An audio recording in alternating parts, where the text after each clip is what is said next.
kasih Tuhan Yesus, selamat pagi. Selamat menikmati berkat Tuhan di pagi yang baru ini. Sebelum kita mulai aktivitas pembelajaran kita, terlebih dahulu kita mau mendengarkan renungan firman Tuhan yang tentunya memimpin kehidupan kita untuk masuk ke dalam kehendak dan rencana Allah asal kita mau melakukannya. Amin.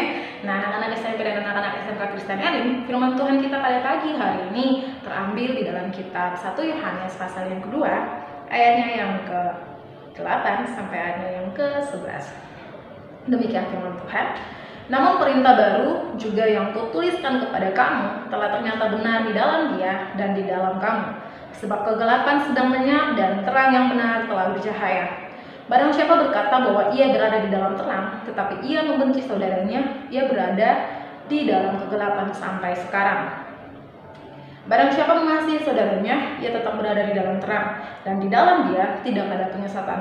Tetapi barang siapa membenci saudaranya, ia berada di dalam kegelapan, dan hidup di dalam kegelapan. Ia tidak tahu kemana ia pergi, karena kegelapan itu telah membutakan matanya.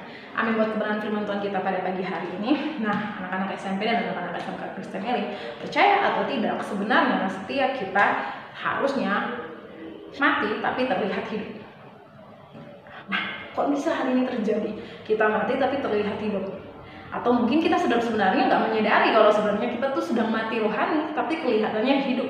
Nah, anak-anak SMP dan anak-anak SMK Kristen Elim, di dalam kehidupan kita bisa mengalami hal ini.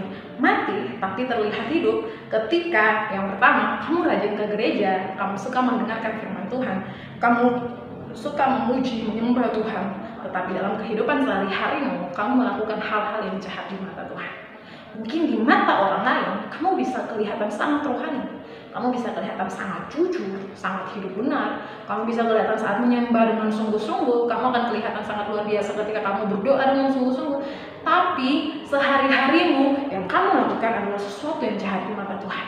Maka percaya atau tidak, sebenarnya kamu sedang mati secara rohani. Nah, jadi hari ini kita mau belajar. Di dalam firman Tuhan sendiri mengatakan tadi bahwa ketika seseorang mengatakan bahwa dia mengasihi Tuhan, tapi dia membenci saudaranya, sebenarnya dia sedang tinggal di dalam kegelapan dan dia sendiri tidak menyadari bahwa dia tinggal di dalam kegelapan. Jadi, apa kalian menyadarinya? Apa yang kalian lakukan hari-hari ini? Coba cross check dalam kehidupan kalian masing-masing. Kira-kira yang kalian lakukan itu sesuatu yang benar atau sesuatu yang salah di mata Tuhan?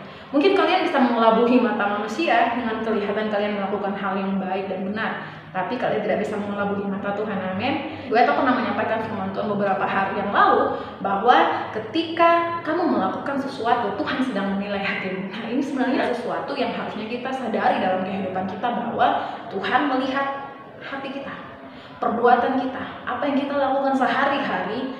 Bukan hanya di depan manusia, tapi ketika kita tidak ada di depan siapapun, itu yang kita lakukan itu yang dinilai oleh Tuhan.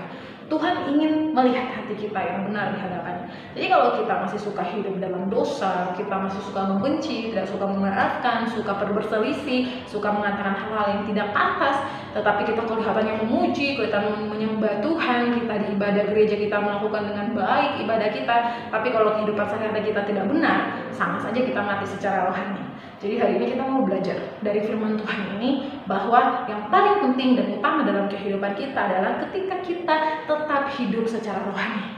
Lebih penting rohani kita itu hidup daripada rohani kita mati tapi kita hidup. Itu tidak ada gunanya. Kalau kita tidak bertobat dan meninggalkan setiap perbuatan-perbuatan yang salah yang bercela di mata Tuhan, maka kita akan menuju pada kebinasaan. Jadi sangat penting bagi kita untuk masing-masing mengetahui apa yang kita lakukan. Kalian lebih tahu apa yang kalian lakukan. Ketika kamu melakukan sesuatu, untuk siapa kamu melakukan itu? Apakah hatimu benar dan lurus di hadapan Tuhan? Itu lebih penting daripada apa yang manusia nilai tentang yang kamu lakukan. Karena ketika manusia menilai, manusia bisa tertipu lewat penampilan kamu, tetapi tidak dengan Tuhan. Tuhan tidak tertipu dengan penampilan kita. Kelihatannya menyembah, padahal hatinya menjauh dari Tuhan. Kelihatannya berdoa, padahal mulutnya selalu mengeluarkan kata-kata kotor. Kelihatannya sungguh-sungguh mendengarkan firman Tuhan, padahal pikirannya lagi lari ke arah yang lain. Nah, kita bisa kelihatan rohani di hadapan manusia, tapi tidak bisa di hadapan Tuhan. Karena itu, mari perbaiki kehidupan kita.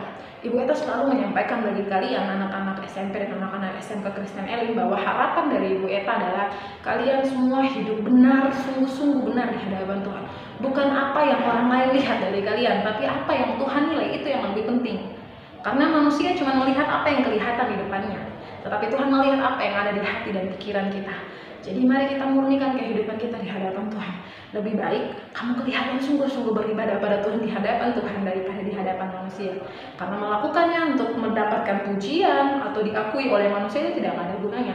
Tapi ketika kamu melakukan dan Tuhan melihat apa yang kamu lakukan dan itu benar di hadapannya, Tuhan pasti memberkati kehidupan kamu.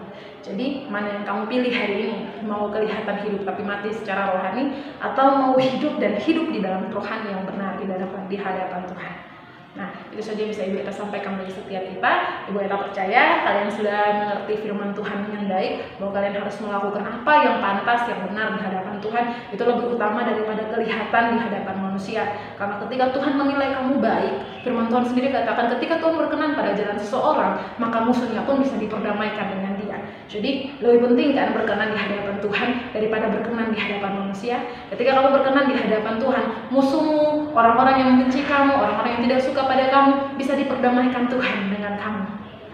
Tuhan bisa melakukannya bagi kamu asal kamu murni di hadapan Tuhan. Itu saja yang bisa Ibu bagikan.